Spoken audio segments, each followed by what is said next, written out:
Hypothetically, would you guys be mad at me if I said, I think I like this album?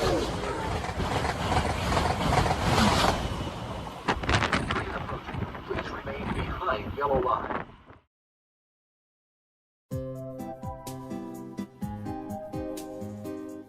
In a lot of ways, it feels like the Drip album is designed to taunt the people who would already hate an album like this. Clik Clak is puzzling in some ways, but also not really. Very plainly, I think this is YG Entertainment still reconciling with the fact that one of their most successful songs in recent history is, at its core, a vapid song about spending money. There is no nuance to Lisa's Money other than it's a well-produced song that came at the right time, was performed by the right person in order to appeal to a large crowd of people beyond the typical K-pop audience. There is a method to the madness of Money's success, which in some ways has surpassed even Blackpink's reach in the West. Given BabyMonster's debut using the same sample in its chorus,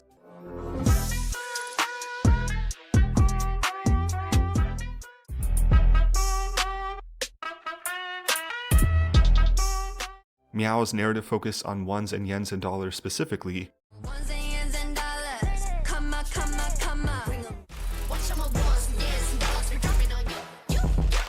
and now Clik Clak's similar uninspired capitalistic narrative, it superficially seems like YG Entertainment has spent a lot of time ruminating over Money's success. Money is vapid, but so is Clik Clak. So what is the difference in their reception? I think it comes down chiefly to production. I don't compare BabyMonster with Blackpink maliciously, I just think it's valuable and often inevitable considering how rare a YG Entertainment girl group is, as well as getting a feel for the trajectory of this group's career and what YG's intention for this group's identity is going to be. BabyMonster is shaping out to be their own group with their own image and sound. They deserve that much and shouldn't be constantly linked to Blackpink in that way. They deserve to be their own artists. What I think is interesting is that while they can be compared to all YG groups in some ways, YG Entertainment is very idiosyncratic in the way that they move. I think Blackpink is probably the group they can be compared to the least at this point. BabyMonster's discography so far, the genres they've explored, and the way their projects are executed reminds me more of 2NE1 and Big Bang. There's a color and quirkiness to their releases that YG had seemingly abandoned by the time we got to Blackpink. Blackpink's releases very rarely ventured into the quirky territory as the groups before them had. Even for more unbelievable songs and concepts like Ice Cream, there was always a coat of sophistication and the concept and styling polished over everything that they did. BabyMonster does not carry that same coating. Sheesh and its Halloween concept being released in April continues to be the strongest example of this. Almost everything that BabyMonster has done, up to and including the release of the Drip album, reinforces my understanding that YG Entertainment is really interested in returning to what made their group so memorable out of the second generation of K-pop, which is the essence of the unbelievable concept. Creating a group that could embody the concept of lollipop or even Gangnam Style. In today's current marketplace, abandoning sophistication seems very risky. A lot of K-pop fans today are growing more abrasive to unbelievable concepts because that's not often what earns groups the most renown in the industry anymore. More people on average also seem to be showing up to K-pop for the purposes of lyricism and song meaning than ever before. I just talked about this in regards to Meow's debut. I think songs like Espis Supernova are working to deconstruct some of that, but even still, there's a noticeably low threshold of tolerance that people seem to have for any unbelievable concepts in K-pop. Woke Up in Tokyo, as well, has certainly been making the rounds on social media. People have come to its defense, citing similar genres of nursery rhyme-esque music that is popular in Japan, but again, the song made its way on this standard Korean release for a reason. Drip, which released with the album and of course is also the album's namesake, synthesizes the YG formula in one of the best ways that they have yet, in my opinion. Despite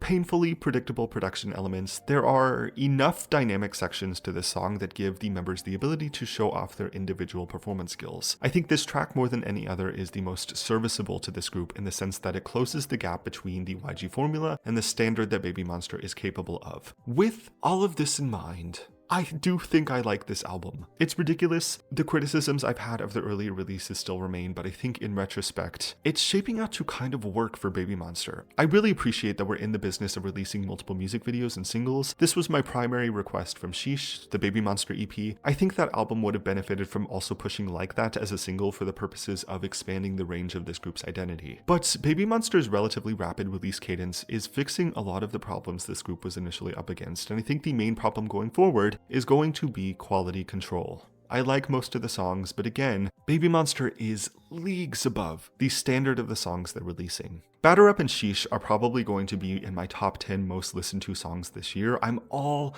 for songs like this, but I think there's a better way to go about this war on sophistication. If we want to truly go back to herald in the second coming of the second generation, I could totally see BabyMonster embodying the style of songs like Fantastic Baby, Bang Bang Bang, Fire, I Am the Best, and so on. Songs like Drip and Clik Clak to me, and really all of their singles so far, at least right now, do not carry the same cultural weight that the title tracks out of the second generation YG Entertainment did. If it's not the production of the songs themselves, I can't really tell you what's missing. Because the performance is there, the delivery is there, I assume it has to be the songs themselves. I believe the goal moving forward is going to be expanding the YG formula to be more adaptable to creating something new. Now, a lot of people have brought up to me that Forever is an outlier here and that it doesn't fit into the YG formula, to which I disagree. Outdated production is just as much characteristic of YG Entertainment as the traditional empty core song structure is. There is a right and a wrong way to go about outdated production. I don't think YG Entertainment is doing it in the wrong way in regards to BabyMonster. I just think there is a way to do it that would better serve the members of this group. I think Sheesh got pretty close, but the songs that are being released on average do not have enough grounding to them that would allow them to fully become cultural moments or events of their own within the K-pop community, which I think is a very necessary component to developing this crusade against sophistication in the fifth generation. I think it's going to be a very ugly battle. BabyMonster is already heavily scrutinized for the nature of their songs, like the meaning of their songs, not even getting to the production, but you know,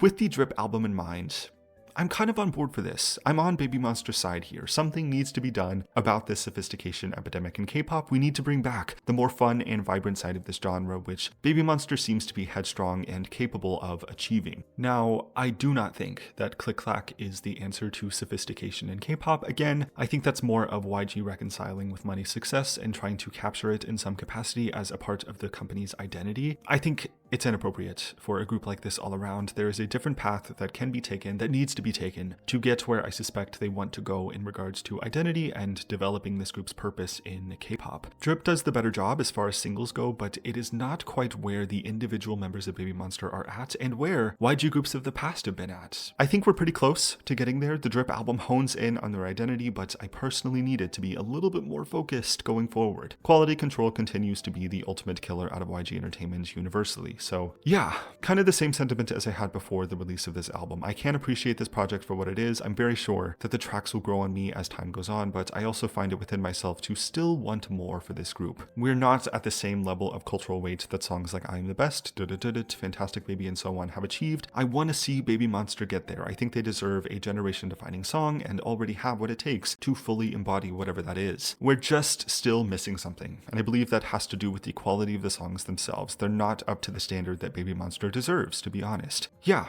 this isn't me co-signing to the more gross issues out of YG Entertainment. Things like cultural appropriation do not need to come with us on this quest to combat sophistication. Other than that, I am all for BabyMonster. I want to see them win. The Drip album shows a lot of promise to me, despite the animosity surrounding it, but I do need more. I want more for them. I'm looking forward to a title track that both honors the focus on production elements out of YG Entertainment historically, as well as a song that can lend itself to the individual talents of the members. Yeah, overall, kind of an odd collection of songs. Like the trajectory of the first 4 songs in this album is crazy, but I'm really growing to appreciate in some ways the range of BabyMonster's discography already. I'm not even going to say anything about the album cover because I am mad about it. I'm just going to leave it there. Overall, BabyMonster is doing great. I can't wait to see where they go. I really appreciate that they've done as much as they have during their debut year, relatively speaking, for YG Entertainment. Yeah, I think that's all that I have to say. Let me know what you think about this comeback, the album, the tracks, BabyMonster's concept. Do you see this in a different way, and so on. Thanks again for watching. Subscribe if you want to, and I will see you next time.